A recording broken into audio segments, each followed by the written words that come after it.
This special meeting of the Mayor and Council of the Borough of Highlands is called pursuant to the provisions of the Open Public Meetings Law.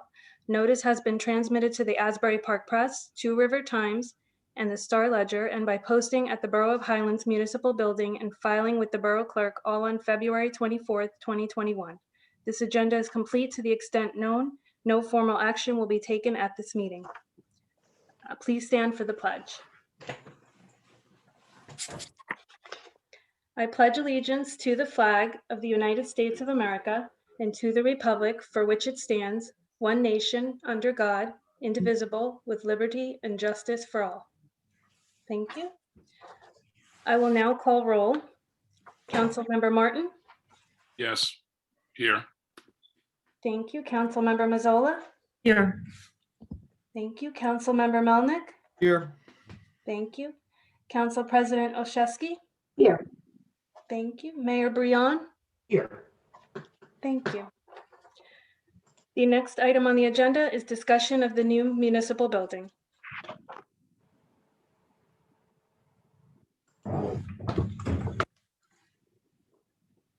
Mike, I believe Kevin is going to start us off. So Okay.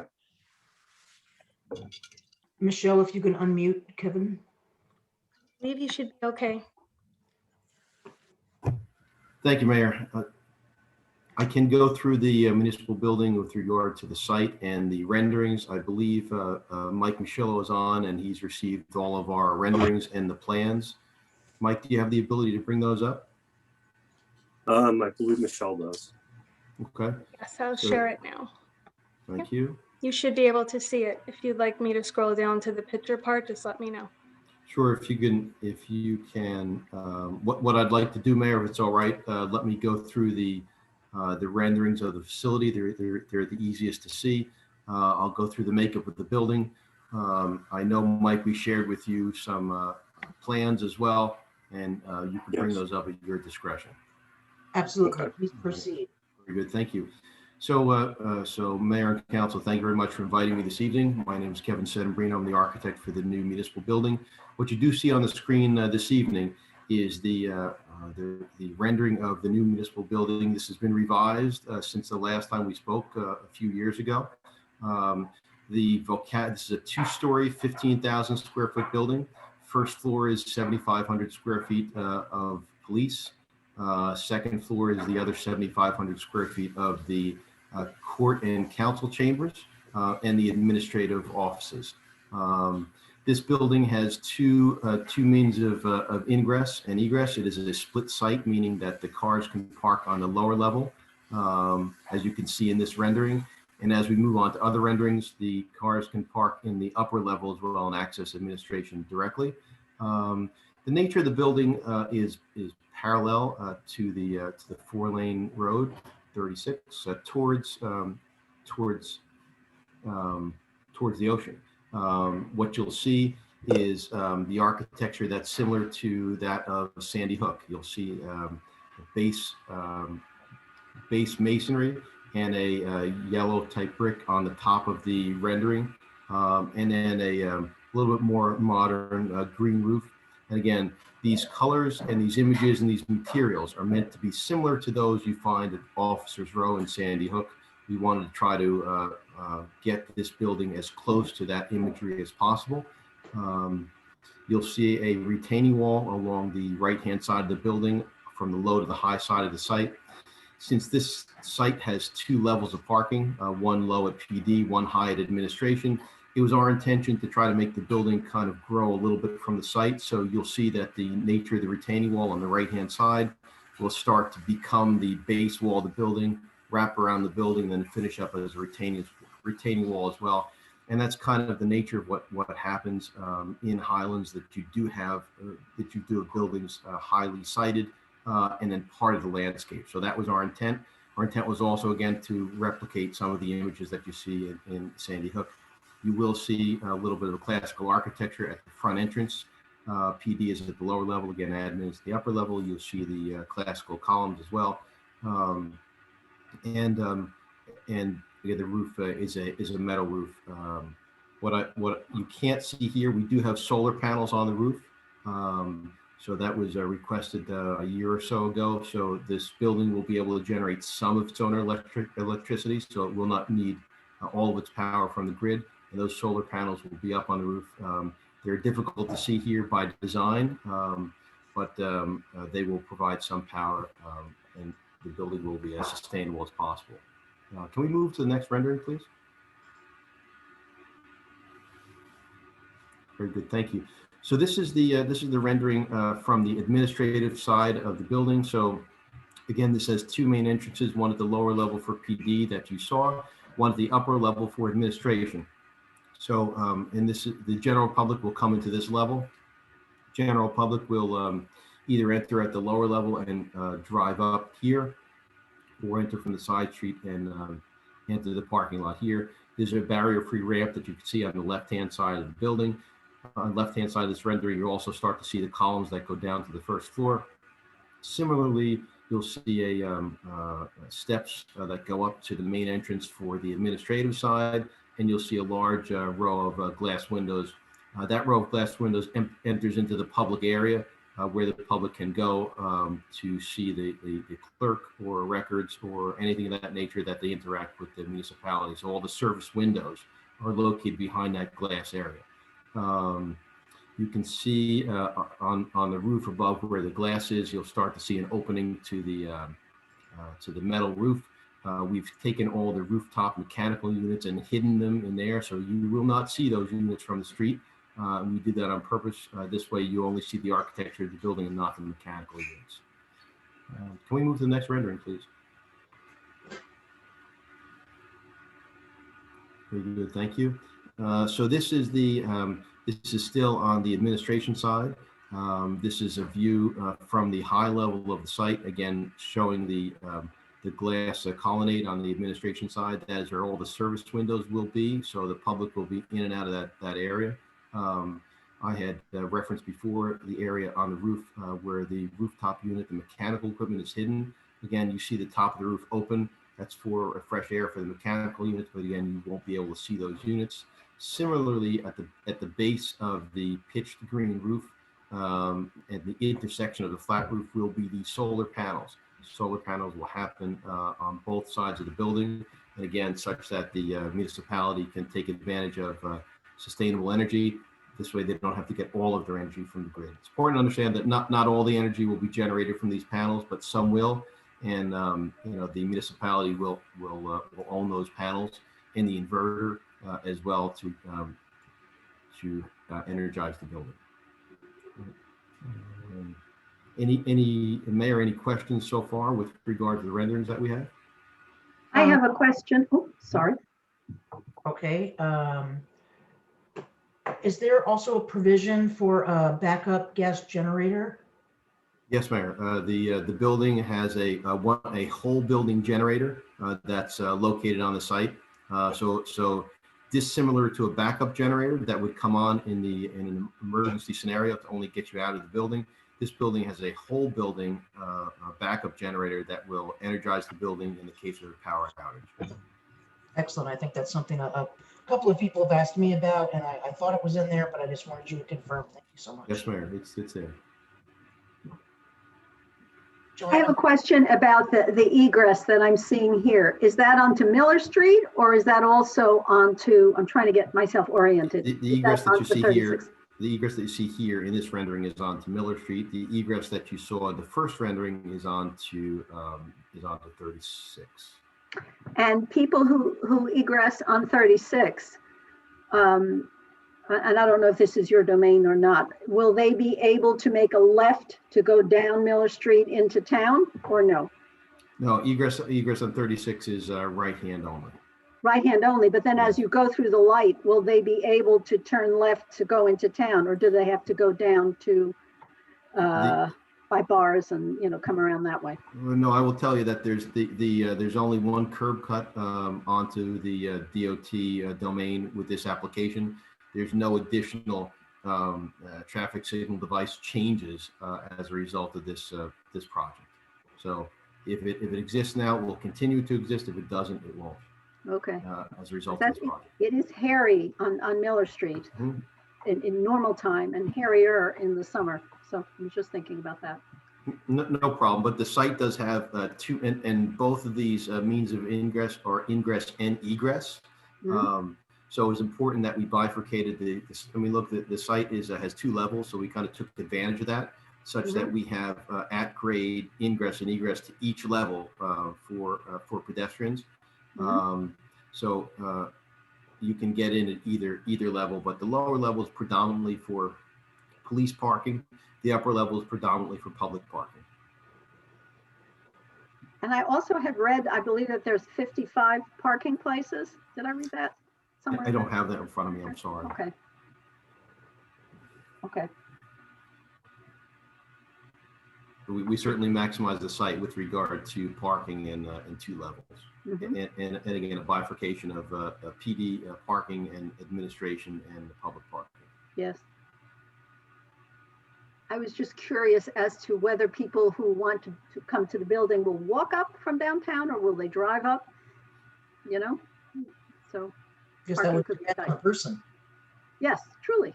I mean, it is And the certainly a weather. pedestrian-friendly building in which you can access as a pedestrian at either level. When you Mhm. enter into the lower level, you access into a public lobby and the start of the police area. If you access that public lobby, you want to go up to the second floor. There's a central stair that will bring you up to the second floor. Similarly, you can access from the upper level and go down that stair and egress at the lower level.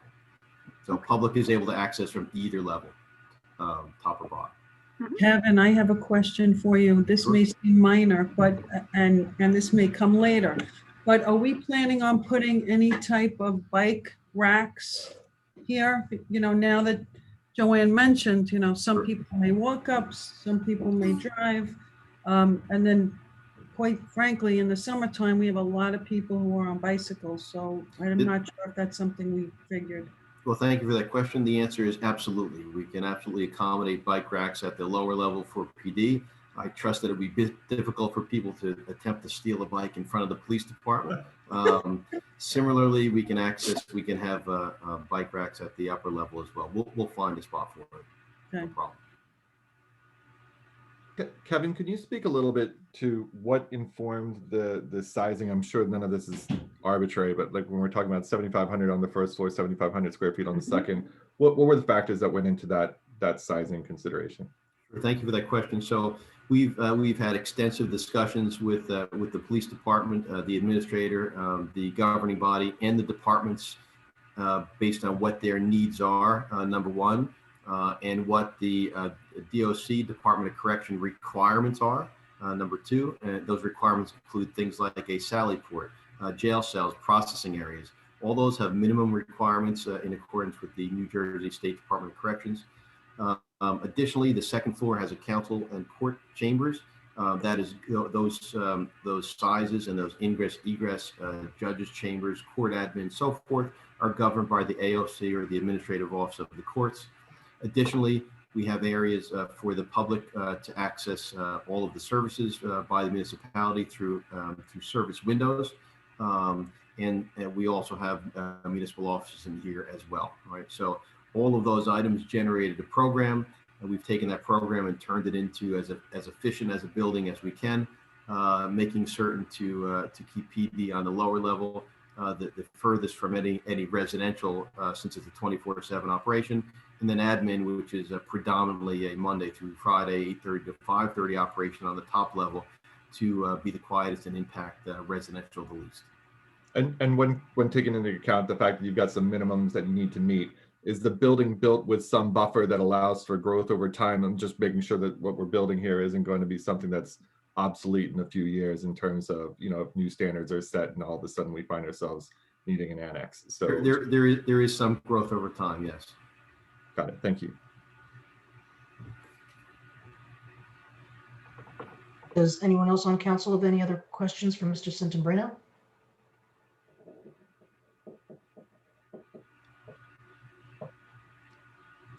I mean, Go ahead.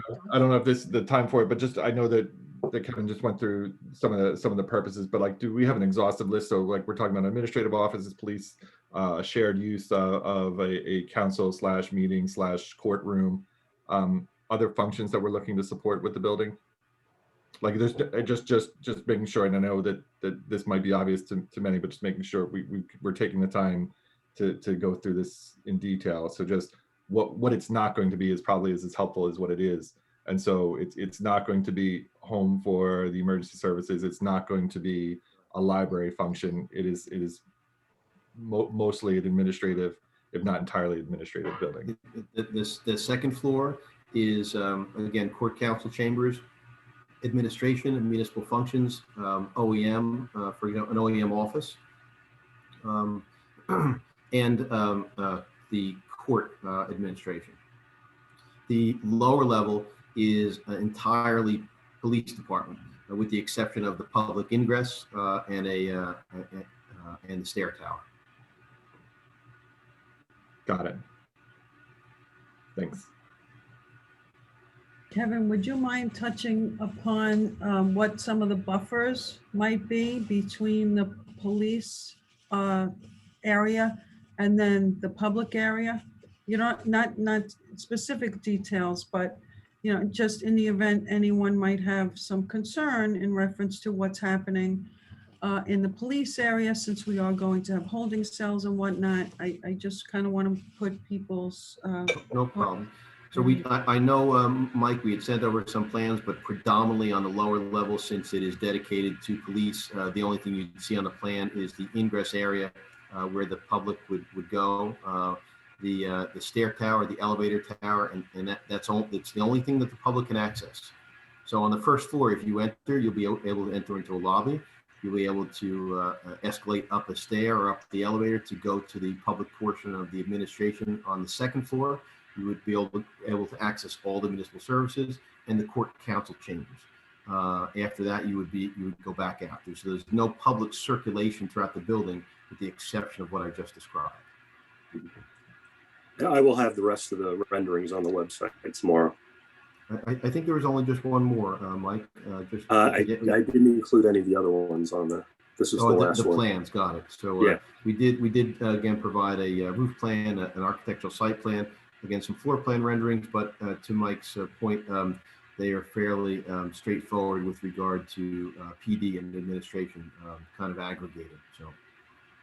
I also just wanted to add that on the administration floor, there's going to be meeting rooms for the public, so that we could have all of our committee meetings at the Borough Building, get it out of the community center, and hopefully once life becomes more normal, we could have that time where those committee meetings were taking up the community center. It could be better served for the community. Yes. If there's no other questions, I guess, Mike, it's back to you. Okay. Michelle, can you scroll up to the first page? I'm just going to go through some of the highlights on there.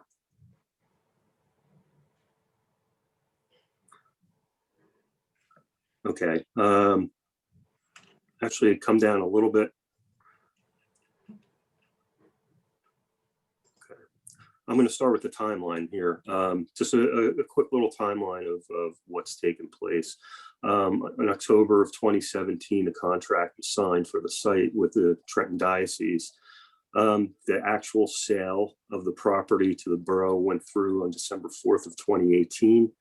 In June of 2019, site demolition took place of the thrift shop and the convent. At the October 3rd, 2018 meeting, Settembrino and Associates was awarded the contract for the architectural design of the new municipal building at 151 State Highway 36. As Kevin said, the new building is approximately 15,000 square feet, 2 stories. It'll house all the administrative, police, public works, administrative, council chambers, and the municipal court. One of the things that we'll see a savings on when we get this done is our shared service with Atlantic Highlands for the court, which costs us about $80,000 a year. There was a previous authorization in 2016, bond ordinance 16-7 appropriated $3 million for land acquisition and preliminary construction costs. The ordinance authorized the borough to bond $1.7 million with a $90,000 cash payment and $1.2 million in FEMA funds. The cost estimate we have for building evaluations that was done in April of 20, we're looking at $9,004,847 with a 6% escalation and another 6% contingency, bringing the construction total to $10,085,428. Furniture, we're looking at about $593,000. You can scroll down. Police equipment, we're looking at about $150,000. Technical wiring, about $45,300. Construction manager services, about $450,000. Total costs, we're looking at about $11.3 million, less the $1.8 million that we still have from the previous bonds. So we're looking to bond around $9.5 million. Out of that $9.5 million, we're expecting another $1.6 million in FEMA proceeds to a net cost of about $7.925 million. I wanted to explain these numbers here. These are estimated costs. Much like a road program, the borough uses the best estimates of what the cost would be with the present market conditions. Bid specs are developed and we put it out to bid. When the borough receives the bid packages back from the contractors, you see what the true cost of the building and the construction is going to be. If the total cost is less than the bonded amount, the remaining balance that's left over can be canceled, which will reduce the amount of money that had to be paid back. During the construction phase, the borough would finance a project through short-term bond anticipation notes and FEMA proceeds. Additionally, as redevelopment agreements are completed, the prospective developers were going to require developers' contribution agreements to help offset the construction costs. In regards to the bonding, the borough is going to go through the Monmouth County Improvement Authority to take advantage of their purchasing power and the historically low rates. Below this is the preliminary bond repayment schedule. It anticipates a rate of 2.15% over a 20-year payback, and the numbers are listed below. If you could scroll down to the next page. Property tax impact. We're looking at an estimated valuation of a $240,000 property. Annual cost would be $184. Monthly cost of $15.33, with a budgetary impact of 7.7 cents. At this point, I'll hand it over to Pat if he wants to go into the numbers a little bit further, or if he wants to summarize what I had said.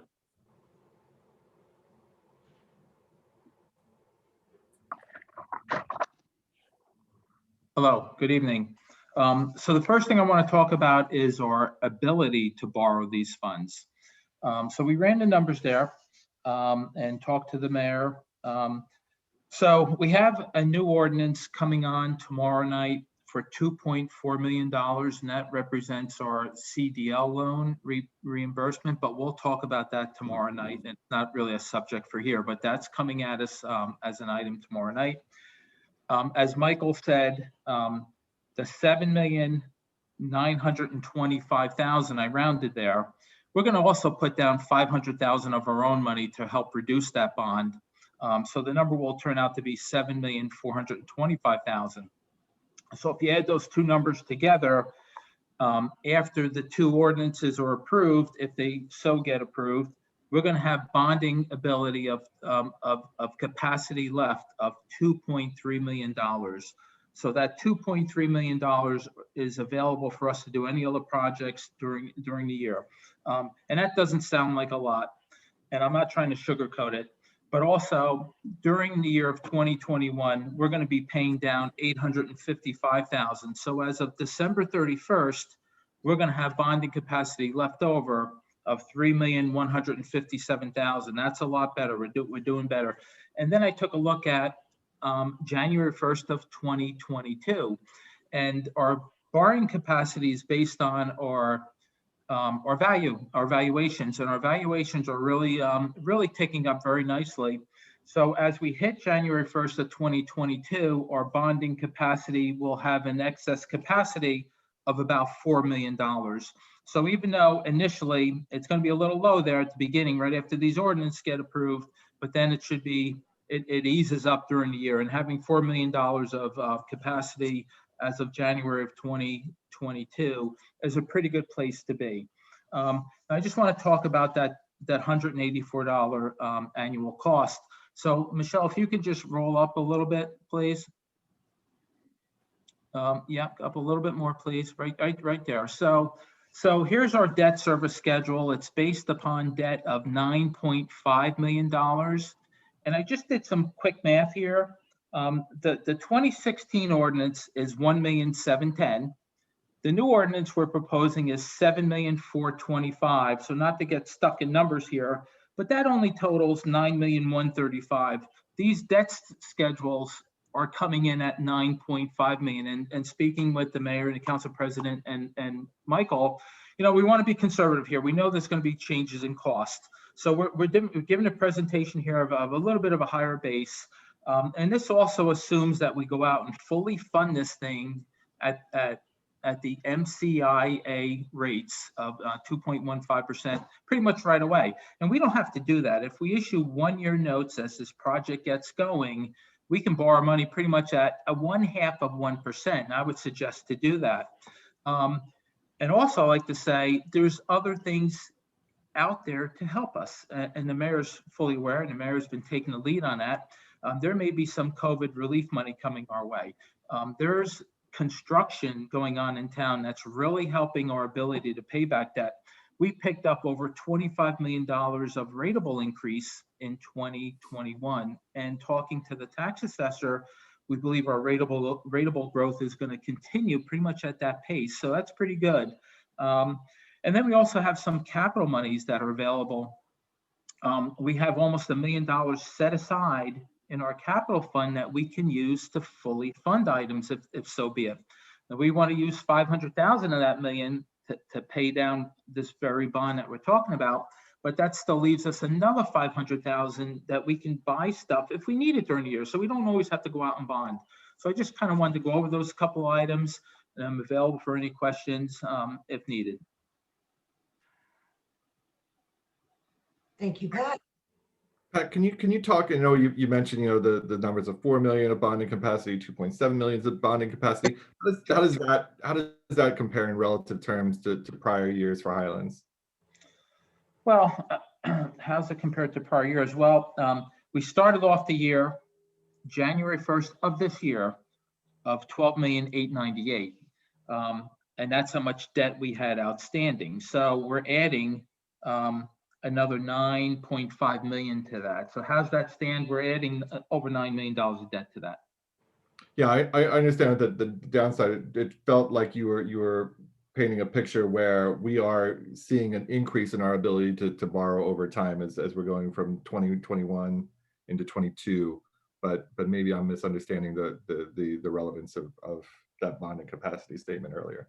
Oh, okay. So, and thank you. That's a good question there. So, right. So our capacity there, we were at the end, and I didn't understand your question right. So my apologies. So we were able to borrow 24,700,000 this past year, and next year it looks as though we're going to be able to borrow 25,580,000 in total. Not that we're at those levels, but we're able to borrow that. So as the town grows, so does our ability to issue debt. Fair enough. And then again, going back to the conservative nature of these estimates in terms of what the impact is for the taxpayer. So like, while we may see a windfall in terms of contributions from redevelopment, the numbers that we're talking about here are assuming none of that comes to fruition. So that 7.7 cents is absent any additional help from any redevelopment or any other contributions from other sources, be it redevelopment or COVID relief or anything else. That's correct, Councilman. Thank you. Does anyone else have any questions for Mr. de Blasio? And I'm not sure they're for Mr. de Blasio or the architect, but how recent are the construction cost numbers, Estimates. estimates? Well, Mike, the numbers that were presented in here were our best numbers as of yesterday. Okay. That we ran the debt with. And is that based on square footage or? Let me see if I could answer that, Mike. If you can scroll down, I believe, please. Actually, it must have been up. I'm sorry. Thank you. So one little more. Okay. So we had our office had an estimate prepared by an independent estimating firm on April of 2020, as you can see, and that was $9 million. That was just about a month or so after the pandemic hit. So we did need to escalate costs and provide contingencies as well, given the fact that this estimate was just about a year ago.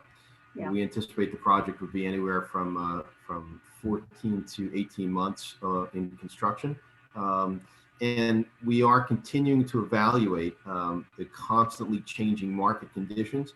I'm sure if you've had your ear to the ground with regard to cost of lumber, cost of steel, we've seen substantive spikes in those costs. So we're making certain to continue to advise the mayor and council and administrator on a daily basis to make certain that the total bond will be adequate for the building construction. So yes, although the estimate was done over a year ago, we must include other costs and keep them up to date with regard to the ever-changing construction market. Kevin. Yes. And you feel comfortable enough that this escalation, the 6% escalation, not only takes into account this previous year, but it also takes into account the 16 to 18 month schedule? Oh, I'm sorry, was it right, 16 to 18 months? 14 to 18 months in construction. And Mayor, I know we had updated that fairly recently, and I know the council is evaluating it at the moment. Because I know as recent as just these past couple of weeks, there have been some pretty significant increases. Correct. And can you explain to the public the contingency value, what that represents and why? Sure. Contingency is we typically carry a 3 to 6% unallocated contingency in the base bid for these projects. Although all of our drawings are certainly fairly well coordinated, and we can anticipate most items for new building than we can for existing additions.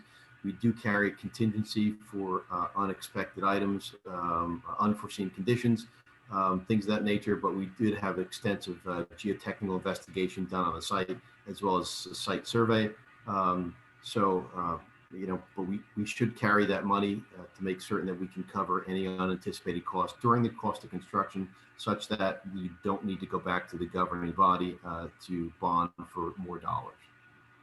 Thank you.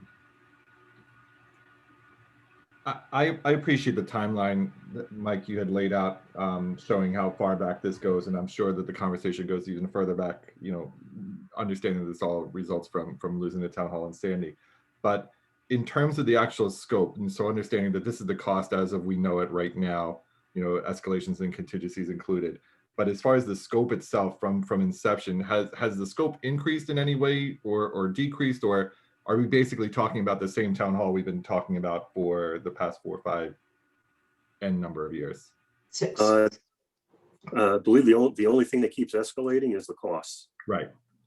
That was the intent of the question, just to know this cost the number hasn't gone up necessarily due to features being added or bells and whistles being hung off of it. It's simply the cost goes up as time goes on. Yeah. I would just add to that there was a design change. So there were, I would say approximately, gosh, if my memory serves me correctly, I don't know, maybe 138,000. Kevin, maybe you can weigh in on that with the design change. And included in that were additional architectural fees. And then we needed to account for the different materials that we were incorporating, and included in that are now the solar panels and things of that nature. But Kevin, can you weigh in? You're exactly correct. In terms of the building scope and the square footage, it's been relatively the same over the past few years. So we hadn't modified the building scope. But to your point, over the course of the last year or so, at the request of the mayor and council, we did change the exterior of the building to go, I think there were metal panels on the top floor of the building. We've now changed it to a brick veneer. We've added the solar panels, to your point, to make the building more sustainable and make your operating costs less. And we changed some of the window, some of the fenestration a bit as well. So as far as some of those changes, the changes were mostly exterior and aesthetic and material, really, but non-substantive program changes.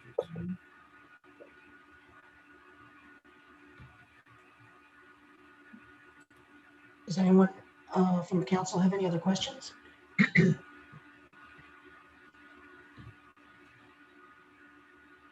Nope. Mike, do you have anything else that you want to add, or Pat? No, I'm good, Mayor. Thank you. Okay. I'm all good also. I'm good. Okay, I did painstakingly listen to the September 25th, 2020 meeting that was about capital improvements, and we talked about the building, and I apologize for my cat whining in the background. But one of the questions that was not answered was what level hurricane is the building built to?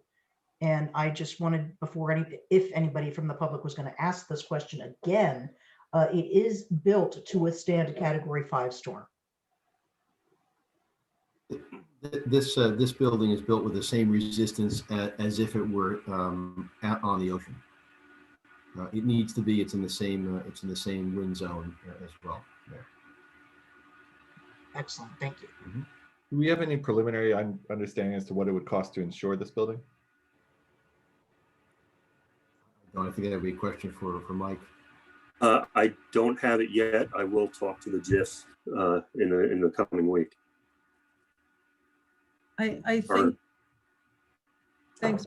I think that it's also important to note that, yes, these are estimates, and Kevin used, professional estimating services, and the contingencies are there and the escalation. However, reality will be when we send out when the bid package is out, and contractors begin to bid, we will really, at that point, really get a truer snapshot, I believe, as to, what we're looking at. But then I'd like to talk about, once those numbers start coming back, if there's shock value in it, what can be done at that point, Kevin? Good question. Well, I think the variance at that point, you wouldn't be able to reduce square footage. I think that would be fairly difficult, but that would be the fastest way to reduce cost. Can you modify some of the building finishes? I'm sure you can. You can look at changing the roof from a metal roof to an asphalt shingle roof. The brick veneer that's on this building is full brick veneer at 4 inches nominally. Potentially, you can look at using some thin brick on the building to get the same aesthetics. You can look at eliminating some of the fenestration. The retaining wall, it can't be changed at this point. It bifurcates the site for a high and low parking area, so that really is not going to be changed. There are 3 stairs in the building, there are 2 stairs in the building. The front stair and a stair to the rear of the court. So those wouldn't change. Those are the minimum number of stairs. But potentially you can also eliminate some glass at the back of the building as well. So there are some nominal things you can do to reduce costs. But I will tell you, they're not substantive. Your substantive cost reductions come by square footage reductions.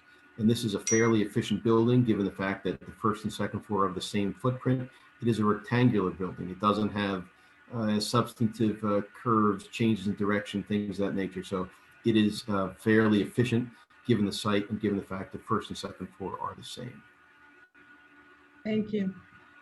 Can I just make a quick call out? And I can see that we have comments enabled right now in this particular Zoom. I just think it'd be wise for everybody just to hold those questions for public portion. I think that there are direct answers to those questions that are being raised in the chat, and rather than have it go back and forth in comments, just ask the professionals we have on this call.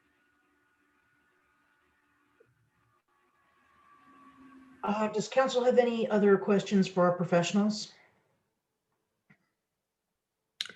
One other thing I think that it's important to maybe discuss with the public is the timeline in reference to when we plan on publishing this for bid, when we expect the numbers to come back, how long it'll take for us to work with the low bidder and figure out that if all their documents are complete, if all their licensure is in line, and then when we can actually start putting shovel in the ground, Kevin. Sure. So let me take a step back. We do have DOC, or Department of Corrections, approval. We have AOC, or Administrative Office of the Courts, pending no further comment. Since they don't provide an approval status, they just stop making comments. Similarly, we're expecting New Jersey DOT, Department of Transportation, comments by or before the beginning of April. We expect those to be non-substantive, such that they wouldn't change the design, the site, or the location of the building on the site. So the trailing comments here are DOT, which you expect on or about the beginning of April. Once we understand that they're not going to ask us to make any substantive changes, which we don't expect. We've gone through this a number of times with them and with DOT and with our engineers. We would then look to prepare the documents to go out to bid. We've already had the construction official already has these documents, so he's gotten a jump on reviewing them. We would anticipate going out to public bid. This is pending first and second reading of the funding ordinance. We would anticipate going out to bid sometime in June, but probably no earlier than that, with an award potentially by the beginning of July or somewhat in the middle of the year. We would want the building to be up and closed off before the bad weather came in. Will that afford the contractor enough time to do that? Yes, if the contract is awarded on or before the middle of the year, that would give the contractor approximately 5 to 6 months to enclose the building envelope, and that should be adequate. Now, that doesn't mean that you're going to see the brick veneer, but you would see a roof, you would see a steel frame, and you would see the building watertight, hopefully within 6 to 7 months. Thank you. Perfect. The DOT in those comments, I know you said they weren't substantive, but do they comment on what, do they give advice or guidance in regards to the traffic patterns around it during construction, whenever that might be, in terms of like, do they give their own suggestions on what to do or what to expect? The DOT approval is predominantly with regards to the egress location and the distances to any other traffic signal device or any other intersections. Number one. Number two, similarly, they comment on the building setback. They comment on the building roof line, because in the future, if the DOT wants or needs to expand the roadway, they make certain that any approvals give them the ability to expand that as well with any property, with any approvals that they promulgate. The DOT did not weigh in on traffic patterns or things of that nature. But keep in mind, they did review traffic counts based on the new building, and that being additive to 36, right? So essentially, the DOT reviewed the traffic counts as provided by our traffic engineer, and DOT makes a determination as to whether or not those additional cars modify the level of service, right, for the roadway. So if the level of service needed to be modified, there would be requirements upon the municipality to do other things to mitigate that level of service. We don't expect that is the scenario, since again, there's only one ingress and egress to the building, and that ingress and egress would predominantly only serve half of the users, the other half coming out on to the side street. Thank you. You're welcome. Pat, it's Joanne. I have one question, and that the 2.1 interest rate, do you expect that to hold? You know, I would hope so. You know, I do watch the rates daily. They tend to climb a little bit and settle down. But temporarily at the beginning, we'd be going out for 1-year notes and actually get a better rate than the 2.15%. And it's all, you know what we do? We call the bonding attorney. Once the project's complete, we'll talk to the bonding attorney, see when the best time to hit the market. And we hope it holds. The strange times we're in. Yes. Yes. Thank you. Does anyone else have any other questions?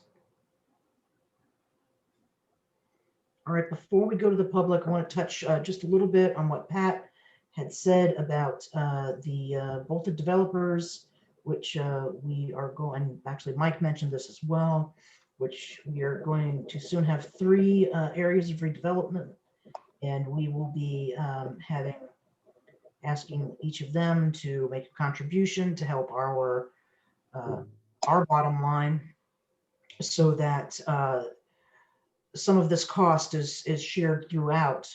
Also, with the stimulus package that is before Congress right now, that is expected to pass about mid-month, all of the municipalities are getting some kind of payment. It can be used for a capital project. It could be used to pay off your bonds. It could be used for pretty much anything that we feel that it needs to be used for. And that could also go towards either the building or paying off a bond or paying for a project. So as soon as we get those numbers out, hopefully we'll have that for the March 17th meeting. But that will be an unexpected funding source that will definitely be greatly appreciated once it happens. So if no one has any other questions or comments, we can open it up to the public. Anyone? Maybe we can address some of the comments or questions that are in the chat first, perhaps? The chat. Pat, I believe these are for you. Do you or have you done a breakdown of what the tax burden per $1,000 of assessed value is? If you would like to speak to that, please. I sure would. So we have on our little presentation there that the impact would be 7.7 cents per $100 of assessed valuation, and that's how municipalities talk about it. So if that's per $100 of assessed valuation, 1,000 would be 77 cents. So that would be the rate per $1,000 of assessed valuation. 77 cents per 1,000. Yeah. Thank you, sir.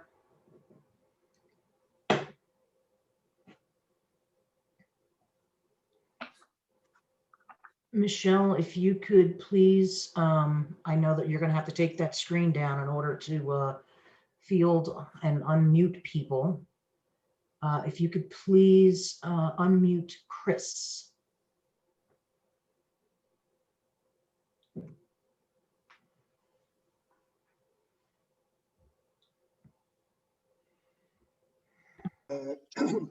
Chris Francie, 36 5th Street. Thank you for this presentation. It really was informative. I have a couple of questions for Pat. Well, first of all, bottom line, I think 7.7 cents added to the tax rate is problematic. But you guys are going to have to defend that. It's your decision. All right. The square footage on the floors is again, you have to defend that compared to you're coming from 2,300 square feet and you're going into 7,500 square feet without any change in population or et cetera. But I really don't want to focus that at this point. Pat, you talked about capitalization, and that's a big area of concern. At some point, we're going to be down to the twos in terms of capitalization available to the town? Pat? Yes, sir. So after these two ordinances are approved, we'll have bonding capacity of 2.3 million. Okay, that's what I understood. And undone in this town, looking forward, is flood control. And all flood control projects start with 5 million. So at this point, by passing this bond at the 7.7 cents hit on the taxes, we probably won't be able to do flood control for 6, 7, 8 years. And I don't know if it makes sense. I really don't, because at this point, flood control is important to the town. Can I'd like to weigh in on that, please?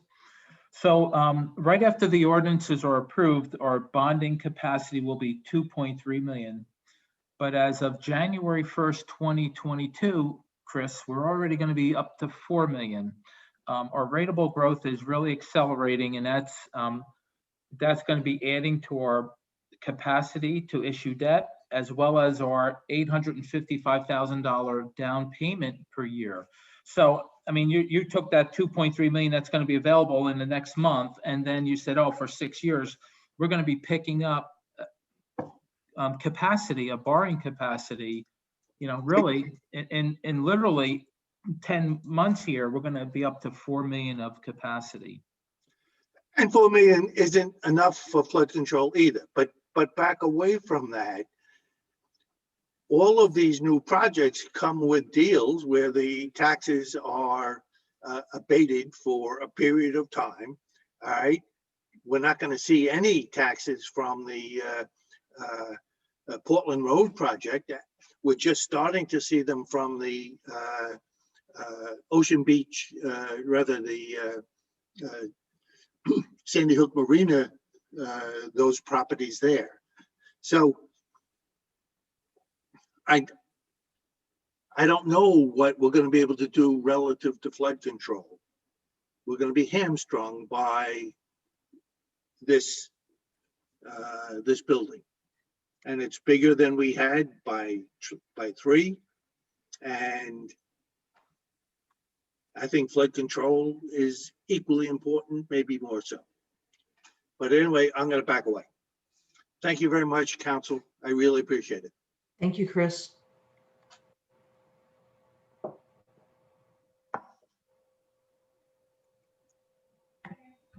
Okay, next we have J.S. Smith.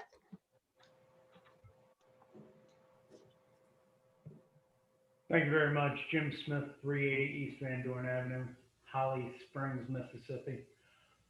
Thank you very much, Madam Mayor, for having this meeting. I know that the council doesn't tend to give much credence to my comments, but I am a LEED certified construction professional, and that's in addition to being a former Highlands code official and a director of construction for the United States for a multinational corporation. Tonight's presentation is real good. Pat, as always, is fantastic, but I have some questions. At what percentage complete are the construction drawings at this point? That would be for Mr. Santambrino. Yes.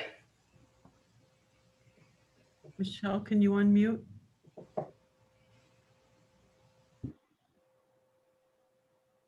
Great, thank you. You should be. Got it. You hear me now? Yes.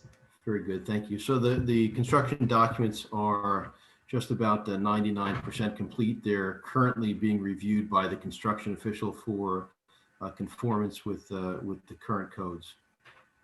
And to reiterate Linda Mazzola's question. Is there going to be an independent value engineering review conducted on the drawings prior to it going out to bid? Value engineering doesn't necessarily always mean changing materials for cheaper materials. For example, are you BIM modeling this project? This was done in CAD and coordinated through my office and my consultants. So this hasn't been done in BIM. No. If it were done in BIM, is there the opportunity to save money and offset the cost of the BIM modeling? That would be that would be redoing the documents. So there's no cost savings at the moment with regard to that method. Is there a peer review of the design going to be conducted? Is there a third-party review? We had reviewed it in our office. The construction official is reviewing it currently. So we await his comments, and then we'll modify the documents in accordance with his comments. And a 14 to 18 month construction time, albeit my experience with municipal construction is not as great as my experience with commercial construction. The buildings that I was building were about 13,969 square feet, just a little bit shy of what this building is going to be. A ground up project was taking me about 6 to 7 months. What are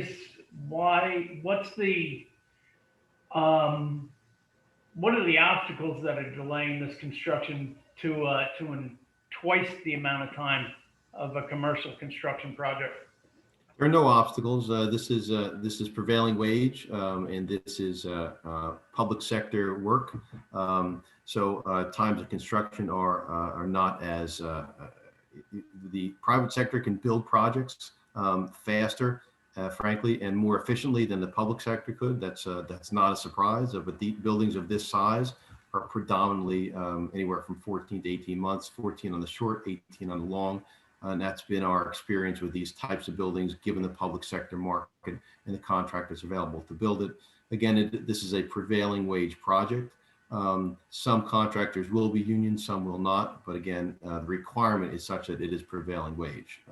So we have not seen these projects for this size certainly built anywhere between 6 and 8 months. It's given the fact that we have substantive delays from the pandemic. We've seen spikes in lumber costs, spikes in steel costs. Those come along with delays as well. But typically, when you're, for example, when you're looking at steel, we wouldn't expect shop drawings for steel until 4 to 6 weeks after the contract is signed with the contractor. Steel lead time is anywhere from 8 to 12 weeks from that point. So you can add those items together, and the timeline that we've anticipated for this project is fairly similar to other projects for public entities. And that's the difference. It's really difficult to compare private sector to public sector.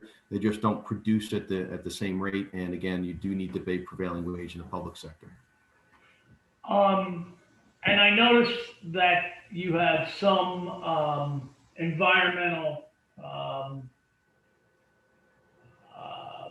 items incorporated into the building. But as far as I can see, the building is not LEED certified. Correct. Do you have an estimate on how many LEED points you would get on this specific design? I don't. We haven't calculated that, no. Typically, the number of LEED points would be most substantive with regard to indoor air quality, but we haven't calculated those points, and it's not a LEED certified building.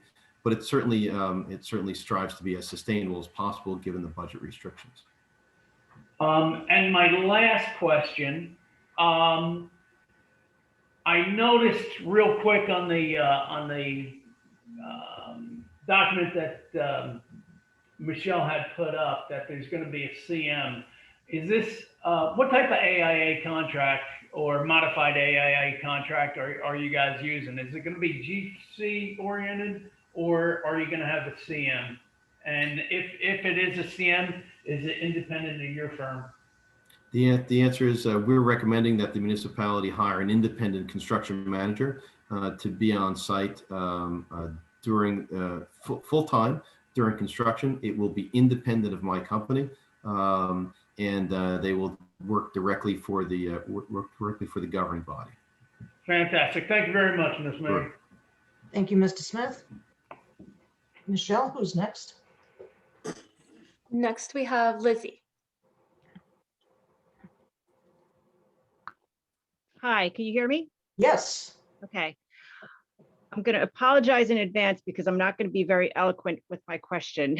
But my first thought is I'm wondering, and I know you're not going to have the answer, but I wonder if the town is having a harder time collecting taxes, especially in 2020, due to the number of people that have been unemployed or who are on some kind of mortgage forgiveness because of COVID.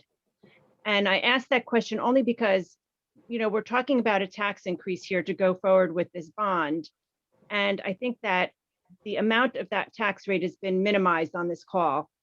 And I can't quite figure out the numbers if that was $184 a year, the 77 cents per $1,000. But, you know, gas prices are going up. We've got people still grossly unemployed. People have lost their businesses. And on top of that, they're having a hard time paying their taxes, and we want to ask them to pay even more. So I'm not in favor of the increase. I totally agree with Chris Fancy. You know, maybe we can scale down the building because maybe we should put more priority on flood control. And just because we have the ability to borrow money doesn't mean we have to. I just am concerned about that tax rate. And for people who have purchased their homes more recently in Highlands, we're paying a much higher tax rate than people that have lived here for a number of years. So the tax rate concerns me. Just because we can do it doesn't necessarily mean we should do it. And there's a lot of people that are seriously suffering out there. That I don't think that tax increase should be minimized. And that's it.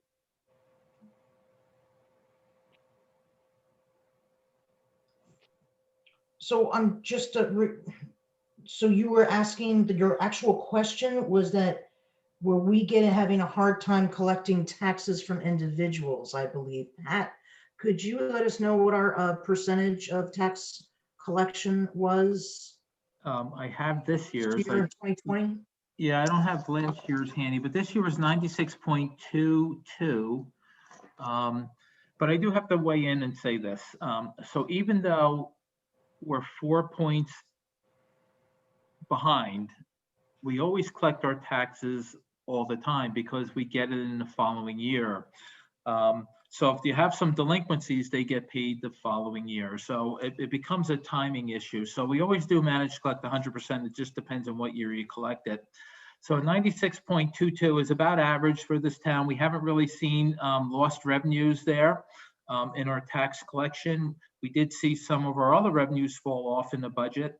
I sat down with the administrator and the mayor, and the 21 budget doesn't look like there's a tax increase in there at all. So that's going to be favorable. And I do want to point out, because of the rateable growth, our taxes were reduced 14.8 cents in 2020. And I believe everyone on this council takes taxes very serious. And so the last thing we want to do is raise people's taxes.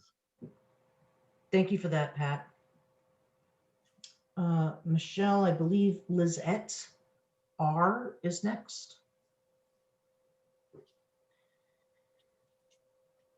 Okay, there, can you hear me? Yes.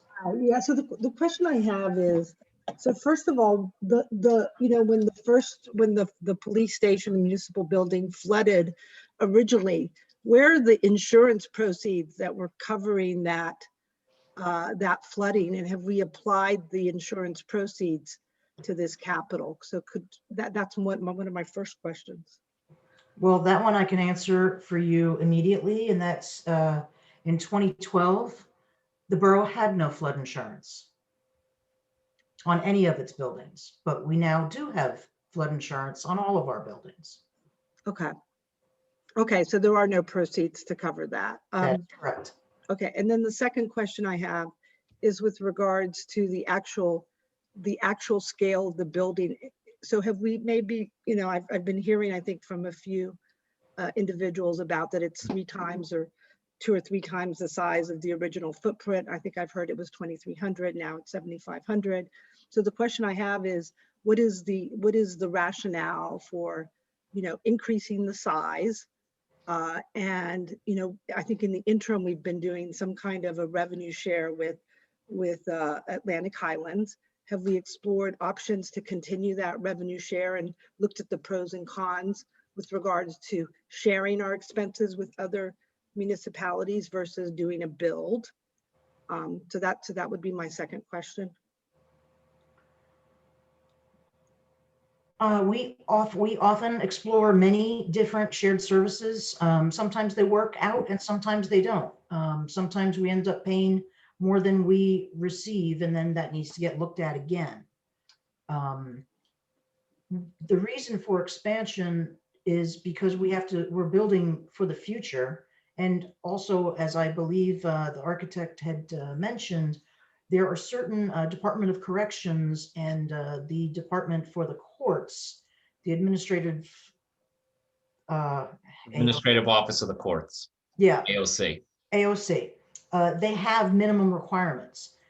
And like, for instance, in the police department, you can't just have one jail cell. You have to have a female jail cell. You have to have a male jail cell. You have to have separate restrooms for everybody. There's so many square inches and square feet of how big those cells need to be. So those type of items really aren't under our guidance. If we have a jail, it has to be whatever the Department of Corrections says it has to be. So is that the sole reason for the increased footprint, is just to meet the actual requirement, or is there additional functionality that we've added in terms, not functionality, but just, you know, other factors, like, did we have a jail cell before? So I just looking for an apple to apple comparison, because I do agree, it seems to me that it's an increase, right? And you know, I just want to understand the rationale, because I do feel like we're a town of, what is it, 2,000, 3,000 people? Is it 5,000? We're a little bit under 5,000 right now. Okay. The last count was 4,790. Okay. And I guess the question I would have was, the old Borough Hall was built in the 1960s. And I can say I love that building. And the only thing that took it out was the biggest storm that's ever hit the East Coast. So Yeah, no. we had to get out of the flood zone. Mm-hmm. And we are building towards the future. We have to, the Department of Corrections had very different limitations and what's the word I'm looking for? They had very different a level that back in the 60s than they do now in 2020. So you're saying we were grandfathered in before? You were grandfathered in before? Building to the future. So as the town grows, we don't want to build a building that is going to be not sufficient in another 10, 20, 40 years. We're not building for today, we're building for the next few decades. As this building will last, if you amateurize it over 100 years, it will last. Okay. So I guess as we look to build for the future, I'd still think about, you know, revenue sharing. I still think about, have we done comparisons with regard to the size of what our town is compared to the actual spend for this type of facility compared to other townships and municipalities?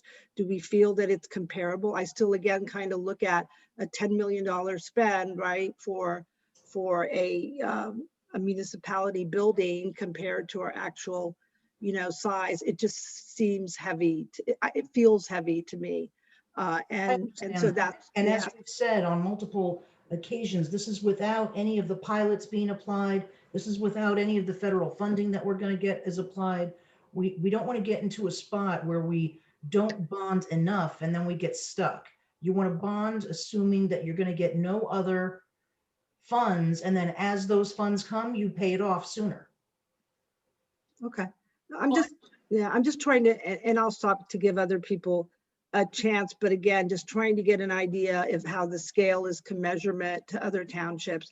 And then I guess another point is, have we explored other avenues for, income collection besides just increasing the taxation rate of homeowners? I'll give an example. If I go into Seabright and I go into Atlantic Highlands and you park your car, right? Sometimes you have to pay money, right? So have we considered anything to do with like parking or any kind of sort of, thinking about the people that come in to use the town, any way to capture additional revenues in some of those areas to offset some of these costs? Because I just don't see that kind of happening in town the way that I would like. I'm hoping that we can become, I hate to say, a little more like Seabright, right? Where they're growing, but if you kind of look at the percentage of the tax, and I looked at even Rumson and some of the other areas, the percentage rate, we're really high. And I was just taken aback. I thought Rumson, some of those areas with all the functionality they have and all the services that the town's offering, that we would be a lot lower, but we're not. And so I just cognizant of that and thinking about capital projects and how we think about that. That's all. So to answer your question, Seabright's municipal building is a little bit smaller than ours, and they have half the population as ours. Okay. And we are exploring other funding possibilities. We are looking at doing metered parking in our borough lots. We're looking at doing a whole host of different things that we can do to offset costs. Like I mentioned, the pilots from the developers, the COVID stimulus money that the federal government is working on as we speak. So we're looking at all of the options are on the table. So I just wanted to reassure you that that's the case. Okay. All right. Well, thank you for answering my questions. I really appreciate that. Thank you. Michelle, I believe it is Joseph Nardone.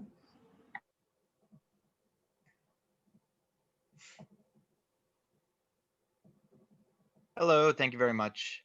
This is Joseph Nardone from 254 Bayside Drive and 196 Bay Ave. I have two questions. One is for Mr. de Blasio. Are there any situations in which the acceleration of ratables would slow? So any economic situations where the increase of ratables over time would not accelerate as predicted, or is that impossible? Just curious. Mayor, do you have any idea of some of the new projects coming on? I could talk about the ones that were abated that are coming off the abatement in the next 2 or 3 or 4 years. That's adding to some of the growth that I'm talking about. And I believe the mayor and the administrator is pretty familiar with newer projects coming on board. Yeah, I could definitely speak to, we passed it at the last meeting, the developers agreement for the Shadow Lawn site, where they're looking to do a 5-story and a 6-story building, which will have, I believe, 400 residential units. So that they would be looking to do a pilot. We still have to get into the negotiations and get into the weeds with that. Also, we are working on doing an agreement at Captain's Cove Marina, and that will also have, some sort of a buy-in to reduce the cost to taxpayers from these developers. And then, of course, we're working right now on the entirety of Bay Avenue from Veterans Park to the very end to Gravelly Point Road to make that into an area of redevelopment. We would have negotiations with these different people as well. So those 3 should be able to get a pretty penny to help chip away at that cost to the taxpayer. And you said you had a second question? Michelle, can you unmute Mr. Nardone? I believe he's okay now. Thank you. Okay. Thank you. Sorry, I was muted. So just to clarify, that means there's no economic situation in which the ratables would not expand in the coming years in which this would be bonded? So that it's not possible, or I guess what I'm asking is there any possibility? That's my question to Mr. de Blasio. And then I'll just say my second question so then I can be muted again. My second question is to Mr. Settembrino. Just to clarify, I know you had touched upon the rising costs of construction materials and that the project had been estimated a year ago.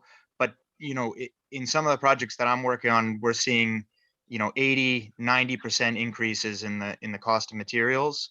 So is that reflected in the budget that you had sent along today? Or or are you just saying that that's incorporated into the flex amount of spending, that 80, 70, 80% increase to some materials? Do you understand what I'm asking, I guess? Can you unmute Mr. Settembrino? Could you please unmute Mr. Settembrino? Okay, thank you. So thank you for your question. To your point, and as we did mention at the beginning of the call, our office and our estimator's office are continuing to monitor costs on a daily basis. I think the administrator is getting tired from hearing from me on a daily basis as we want to make sure that you have adequate funds. Given the pandemic effects for the past year and moving into now with regard to steel increases and lumber increases, this building is predominantly steel and concrete, it's a steel frame structure. But to your point, although we're seeing some of those increases, and they are substantive, and we keep monitoring them, and we are advising the administration as we go, we are seeing more bidders. So although more bidders would typically mean that the bids are coming in, some of the bids are mitigating some of the cost increases in material. Now it's not a one-for-one reduction. So if there's a 30-40% cost increase in steel, that doesn't mean that the competitiveness of the bids will mitigate that. It does lessen some of it, but not to the point where I would say, look, don't worry about any cost increases. The increased number of bidders will take that into consideration. It's just not the case. Unfortunately, as you move into the future, costs escalate at approximately 6% per year, even if you did nothing. So unfortunately, the pandemic is a wild card that's driving some of these costs substantively higher, and we want to make sure as a municipality you've accounted for that. Thank you, Mr. Settembrino. Thank you. That's very informative. So just one final follow-up, Mr. Settembrino. Would you recommend perhaps waiting then for the cost of construction materials to decrease as LVL manufacturers get back online, or lumber plants begin working again? Just from a professional opinion. Thank you. That's all for me. Thank you. Well, thank you for that question. And predominantly, I would recommend to the contrary at this point. Again, although prices have increased, the flip side to that is you have substantively more contractors that are a bit hungrier. And given the current pandemic scenario, again, even though prices have increased, the additional number of bidders will bring down those prices. Keep in mind that the estimates that we get from our professional estimating firm, understanding that it was approximately a year ago, those estimates are based on the median bid price, right? So the thought with regard to the estimate is, since it's a median bid price, half of the bids will be higher than the estimate, half of the bids will be lower than the estimate. As you know, in accordance with the local public contracts law, the municipality is required to accept the lowest bona fide bid with regard to the project. So most typically, since estimates are median bid prices, most typically the bid would be lower than the estimate. Okay, thank you very much. I appreciate it. And thank you to you too, Mr. de Blasio. Yep. Thank you, Mr. Nardone. I believe we now have Lorna.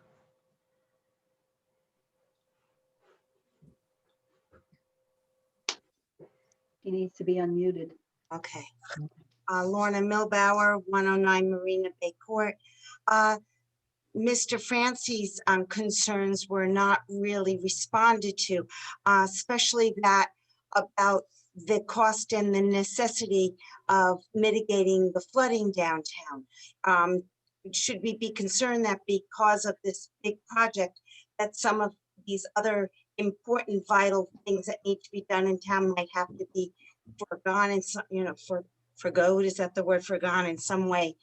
So I think that's a concern that we want to address, because there certainly are other vital projects that need to be done in town. And then another thought I had was the present site where the police station is and where the municipal building is. What are your intentions for those sites? Is there a chance for some remuneration coming in from there? Or is there going to be more expense to have to demolish it and renovate it there in some way? I mean, what's going to go on with that? Maybe it's a chance for some more monies from those spots. I don't know, but those were the two things that I wanted to mention. Okay, to address the flooding issue, apologies to Chris. Yes, you're still here. We still have projects that are in place that we've bonded for that engineering is looking at. Specifically, the very large iBank study that's down in the Waterwitch area. So we've already bonded for some prior projects that are still in the engineering phase. So it's not that any of those are going to be going away, Chris and Lorna.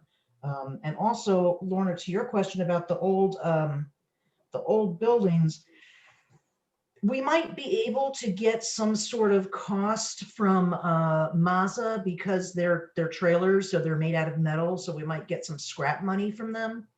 Where the borough offices were, those trailers we purchased from St. Joe's, in 2017. And those were overflow administration trailers for the school there at St. Joe's. And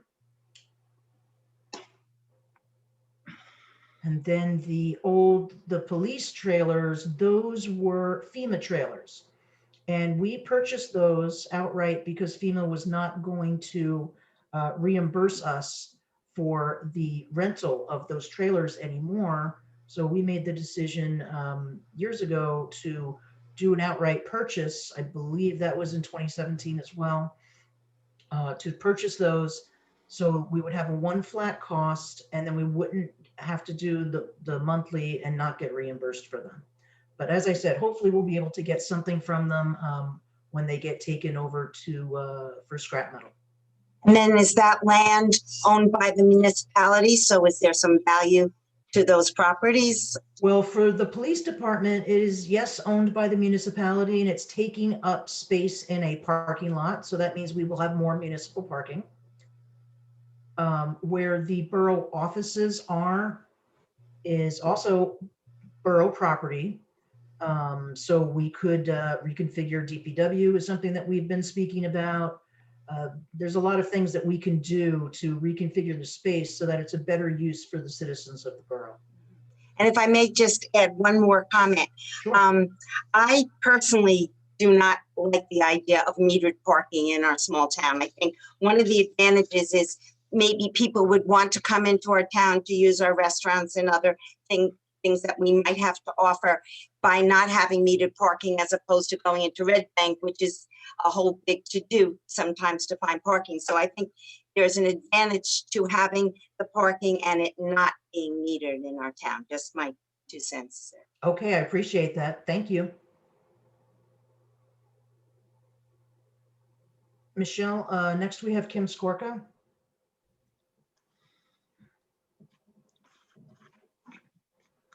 Hi, Kim Skorka, Shore Drive. Whoa, Kim, you're echoing. I know, we're working on it. Okay. Hang on 1 second. I'm so sorry about this. That's okay.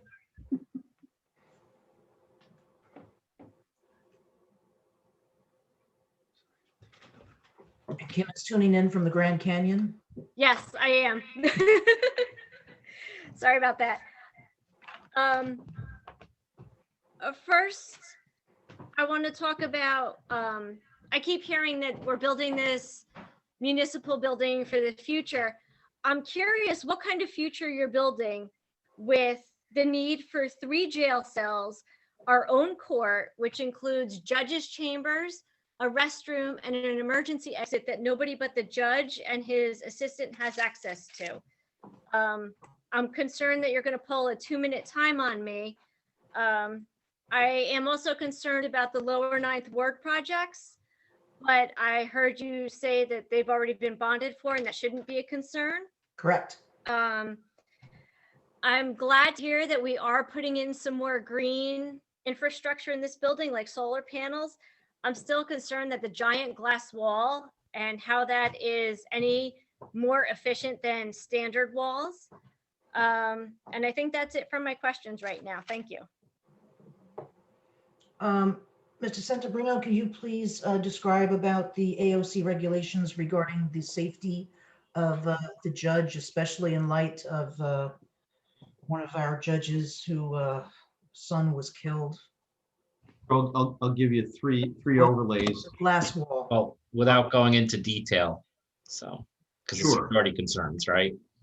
Sure. So stop me please stop me if I go into detail. But the administrative office of the courts has a few overlays. If you when you go into some of the new courts today, for example, you will see a railing or divider between the dais for the judge and the public. So that's one of the requirements that you see when the rooms are used as a court as opposed to as a council chambers. Number two, any prisoner transfer from the processing area from the Sally Port to the processing area to the cell to the court and then back to the processing area again needs to be done not through the public venue, such that the public and the prisoners do not cross. Thirdly, the judge's entry into the court needs to be not through the public venue. So where the public enters is not where the judge will enter. Similarly, the judge will have his own chambers and toilet room that is separate from a public toilet room. The judge must be able to ingress and egress the building without going through public ingress and egress. Those are some of the requirements of AOC, Administrative Office of the Courts, in order to keep both the public and the judge and the prisoners separate from each other.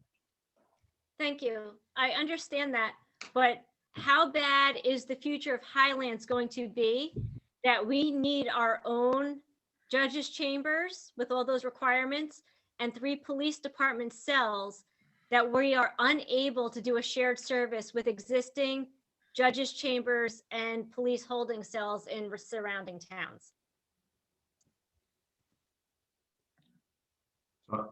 I don't know that's an architectural question. I'm only able to describe the components of the existing building. Thank you. That was more of a question for, I guess, sorry. mayor and council who Yep. keep talking about the future of Highlands. Well, Kim, I don't know if you recall, but in our old municipal building, we did have municipal court. As I spoke to Lizette about, the Department of Corrections had very different requirements in the 1960s than they do now in 2021. So I don't know if there was a separate entrance and all of that other kind of things going on in 1962. I kind of doubt it for some reason, but we have to be with the utmost regulations. I understand the requirements.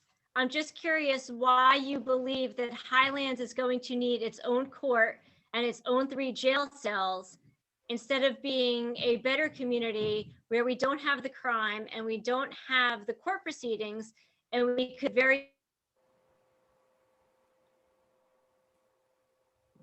Kim, are you still there? Well, to answer Kim's question, the police trailer currently does have jail cells. And as Mr. Musillo has already stated, that our shared service is costing us $80,000 a year for the court. Now, it's not going to be a zero difference if we have our own court, because yes, we're going to have to hire an administrator, court administrator that is, that would handle the docket for the court proceedings as we had in the past. What is the timeline for us to see cost savings versus shared services? How long will it take us to get to a net zero benefit? I don't know, Pat, what do you think that would be for something like this? Unfortunately, I don't know. Okay, I think the first thing is we have to get the building built first. sure. And then we can address it after that. So as Kevin stated earlier, I think it's a 14 to 16 month build out if we're looking to award it by the middle of summer. I'm sorry, but don't you think you should know the cost benefit analysis before you actually build the building? We don't know what the cost of building the building don't. is going to be until we go out to bid. And we can't go out to bid until we have the bond in place. I know it's not how you would run your own household, but we have to, again, we're under the regulations of government. This And- is how a CEO would run a business. Okay. Do you have any other questions, Kim? No, I believe that was it. Thank you. Thank you.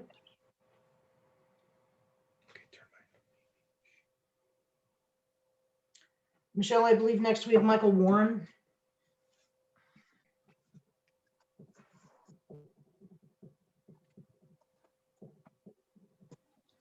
You should be okay. Are you with us? Is it me? Is it Michael Warren? It is you, Michael Warren. Michael Warren, 254 State Route 36, the Brick House. I just have a couple of observations and of course, a couple of questions.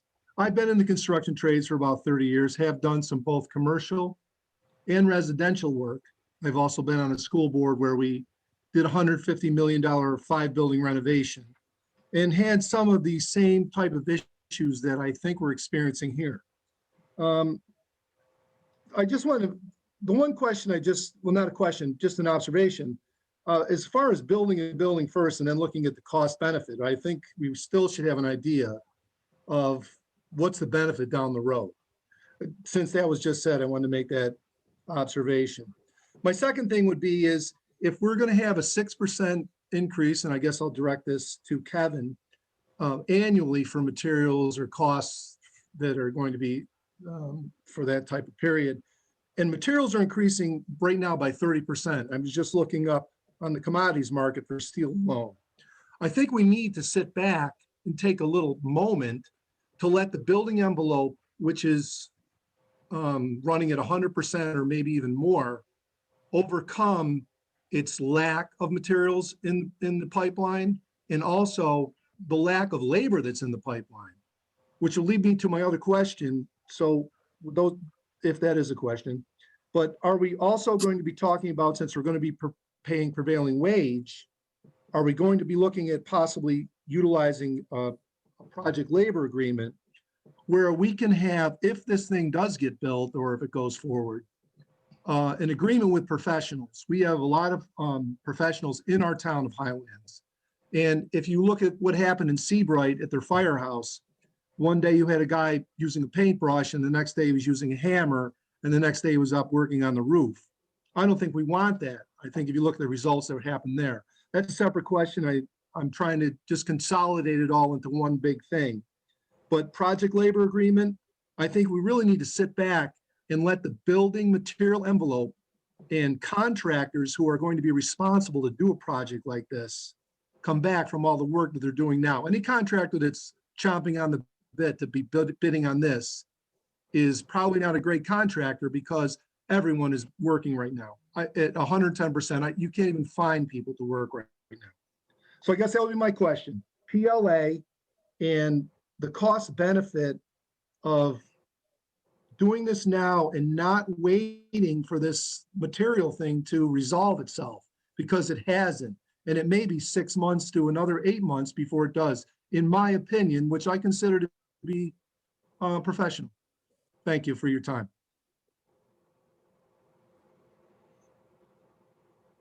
Mayor, would you like me to address the PLA options? Please do. Very well, thank you. So Mr. Warren, thank you for your questions. With regard to the PLA, the project labor agreement, the state of New Jersey, as you know, has an opt-in for a minimum contract value of $5 million. So therefore, this contract value would provide the town with an opt-in. It is so it's not an opt-out. It's at the town's option as to whether or not to include a project labor agreement, which on average requires somewhere between 80 and 85% of local union labor for the project. We've seen pros and cons to both sides, both with and without a PLA. Seabright most recently. And it's ultimately up to the mayor and council to determine whether or not they would like to include a PLA as part of the project when it goes out to bid. There's been no decision on it made as of yet, so they still have the ability to make that decision, but it is an opt-in with a minimum cost of $5 million. Evan, can you please address the cost and labor between, and if there is any, between union and prevailing wage, primarily? Well, the local public contracts law requires prevailing wage, but it doesn't require union. Most often, union and prevailing wage are similar rates. They do vary, where union may be slightly higher than prevailing wage, but the municipality has no ability to require union, but for the requirement of a PLA, the inclusion of a PLA in the project. And again, we've seen this on both sides, meaning sometimes the PLA will generate higher costs, sometimes it won't. It really depended on the economics of the municipality and what's happening in the economy at the moment. But again, it's offset by the fact that a certain percentage of the labor force will be taken from the locality, correct? Absolutely. So the project labor agreement is in fact a requirement that any contractor bidding on the project, and again, don't quote me on the percentages, but must hire 85% local labor and strike an agreement with the local union to build the project. Thank you. May I ask what constitutes local? It's I don't know if it's within the county. I don't know what the parameters of that are personally, but that agreement would have to be generated within the state of New Jersey requirements and the PLA requirements. That PLA would be set forth as a specification in the project manual to be reviewed by the mayor and council and the attorney for the borough. Thank you. Am I still on, by the way? Yes. Oh, okay. My last observation, or I guess question, was as in Monmouth County, Highlands, we are the third highest per $1,000 in assessed or in taxes. So in Monmouth County, Highlands is the third highest. So I mean that's a factor to think about when we're talking about all the money and the cost benefit. And, I hope that those kind of things are being considered when we're making a decision upon spending, 10, 12, $15 million, whatever it ends up being based upon the time we decide to make that decision. Thank you. Thank you. Michelle, next we have Tricia.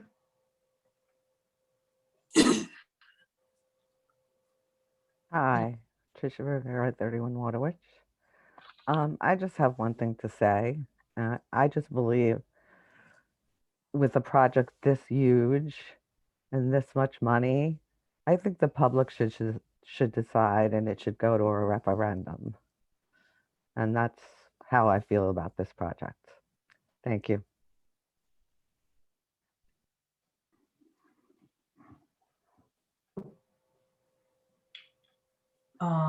I think we now have Mike's iPhone.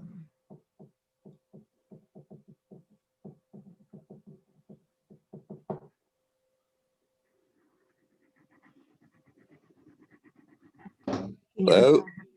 Mike. I'm here, Mike. Mike Lomenzo, 1 Portland Road, Highlands. Can you hear me? Go right ahead. Yes, Yes. Sir. yes. So my question would be, I guess I agree with Mr. Francie and the last speaker. The town, I think, has too many financial problems right now. And I don't think, again, a project this size is necessary until we take care of problems that are here. As the last person said, our town tax rate is the third highest in Monmouth. And those other towns have their town hall already. We don't. It seems from this meeting that you're projecting the future like we're going to grow. One, we're a square mile. Where are we going to put all these people? And if anything, over the decades, the population has decreased. So I don't really understand you. We have a problem in the town of the school. I think you should handle that first. I mean, you are the leaders of the town. For years, our leaders have said, we're coming in, new elections, new people. I haven't seen a thing. Do you know what it costs to educate an elementary school child in this town? Does anybody on the council? That's the question. Yes, I believe it's $23,000. 32. 32,000. 23 at the high school. Well, you're 30. dealing with large plants and small numbers of students. Thank you. That's the answer to the Taj Mahal. Okay. That's the answer to the new town hall too. You're Mike- building, how many hours a The week? state took away the council's control over the school. This council has zero control over the school's budget. I somewhat understand that, but I think even the state has been recommending now that towns merge, school systems merge. Okay, but this is a meeting. Why are we building a $12 million building for 20 years in the future where I don't think all these towns, the state of New Jersey can't handle all these towns. People are moving out.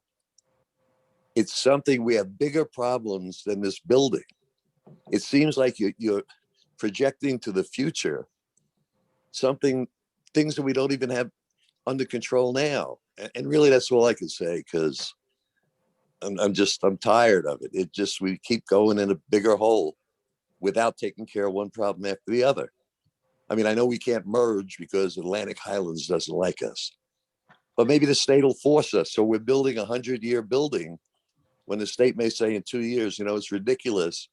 And it is $32,000 per elementary school child to have that. Why should I pay? I love elementary school kids. But if the state average is 18,000, why are we paying 32? So I think that's why I get angry sometimes, or appear angry. I'm really a nice guy. But I think we should put our ducks in order and really analyze it. It seems every time I see the ratables going up in town, and I say, oh God, that's great, because my taxes are going to go down. No, we're mortgaging ourselves into the future. You have said at this meeting, I hope that our ratables keep going up so we can keep the tax rate steady. Well, I have a little dinky $400,000 condo, and my taxes are now $11,000 a year. Don't keep me going. Just mute me now. Goodbye. Thank you, Mike. Or answer any question. Okay. I mean, why is our tax rate very high? Our tax rate was lowered last. No. Why is it the third? I don't care. Again. Our rate went, no, but you see, when our ratables go up 10 or 15% and the tax rate goes down a minuscule amount, my taxes went up. I look at your bill. Everybody said, oh, the rate. Don't fool people with the rate. Say, look at your tax bill. And I know, I'll ask you one more question I'd like to ask. Has anybody on the council ever read the budget or the audited reports paid from front to back? Absolutely, every year. I love you. I do. Because in the past, I've asked the question and they said, I can't look at that. They're like 200 pages. And I do also. And that's why maybe I get a little riled up, but I do put the homework in. I never spoke. I used to come to meetings, but in 2 minutes, why haven't you muted me yet? Hey, Kevin, I voted for you, Kevin. And you were gonna make me a financial advisor on the council. He's a But good aside dude. from that, yeah, I mean, I should be muted, but I'm telling you, I am against it. It should come to a referendum. Who's de Blasio is our CFO? Yes, that is De correct. Blasio, do I want to talk to you? Go at it. That last answer that you couldn't answer, I heard it. My significant other was right next to me and I screamed out, he can't answer that. And immediately after you said, no, I can't answer that. I mean, I know what a finance guy could say and can't. And you couldn't answer that question. You know, could you guarantee in the future? Yeah, I mean, what happens if our ratables don't go up? We're bonding as if they will. So there's no chance that taxes are going down in this town because we're bonding based on a prayer that the ratables go up. It appears. Mute me now. I'm getting tired. I'm old and I want to go All to bed. right. Thank you, Mike. We really appreciate it. Thanks, And Mike. keep up. Thank you, Mike. I voted for you, the M guy, Melnick. I didn't get to vote for the mayor this time, and the lady with the funny name. Thank We'll you, talk budget someday, Mike. person, because we're gonna be, you know, we wanted to have a stop by 10 o'clock tonight. And my dog is eating one of your antlers. Bye, everybody. Bye, Mike. Thank you, Mike. What a character. Looks like we're gonna get closed out with Laura Cowan. Laura, can you unmute yourself?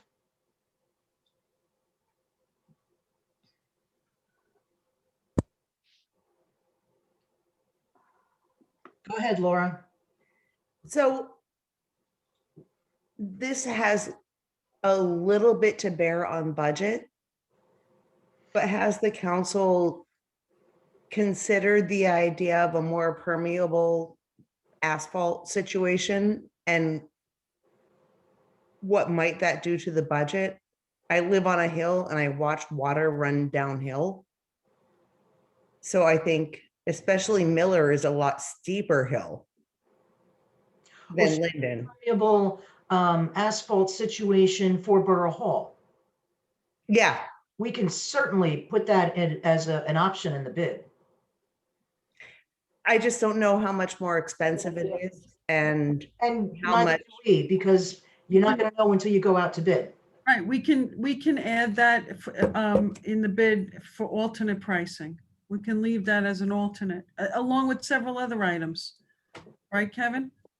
One thing to keep in mind with regard to pervious pavement, pavement. Oh, is it pervious, not permeable? I'm sorry. Just a nomenclature. The difference between pervious pavement is the stone below the pavement. If you're designing a typical paved area, you have an aggregate, a base, and then 2 inches of asphalt. If it's a permeable pavement, typically you have multiple feet of clean crushed stone below the pavement, so that the rainwater perks into the pavement. In this case, the stormwater is collected on site and goes into the stormwater system, and it won't exceed the current amount of stormwater that goes into the system at that rate. So that's a requirement of the DEP. But I would say that in terms of pervious pavement as opposed to impervious pavement, it is slightly more expensive on a per square foot basis. I get that, but it might actually solve for some of the flooding.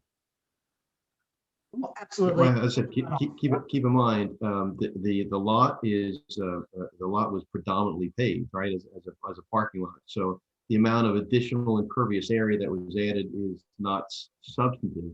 The other thing to keep in mind is that all developments are required to not increase the flow rate for stormwater into the stormwater system, regardless of the size or the amount of impervious area in the development. It's a requirement of DEP. This project does comply with that, of course. I get that completely, but I guess where I'm going to is if we're going to spend a whole bunch of money, maybe we can help. Understood. Absolutely. Thank you for that.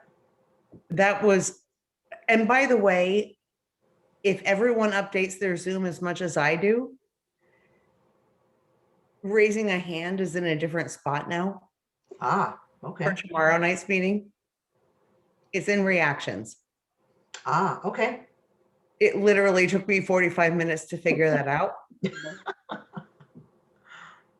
So that's like, I think I've used all my time. I thank you very much for your comments.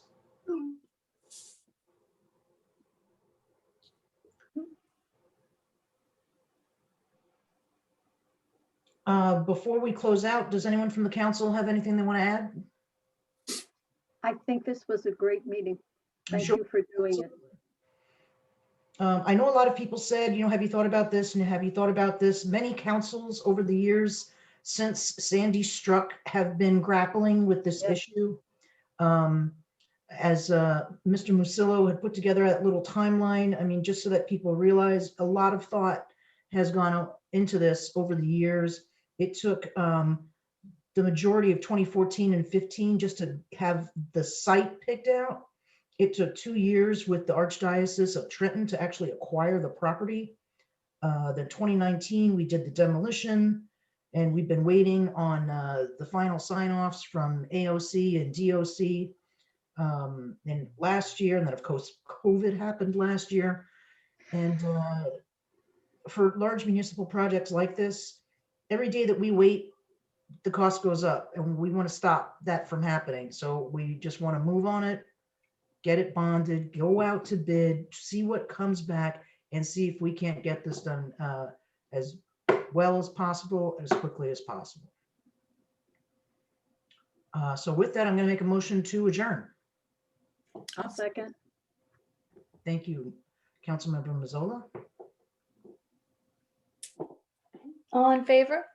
Aye. Aye. Thank you, everyone. Thank you. Thank you. Have a great night. Good night, everybody.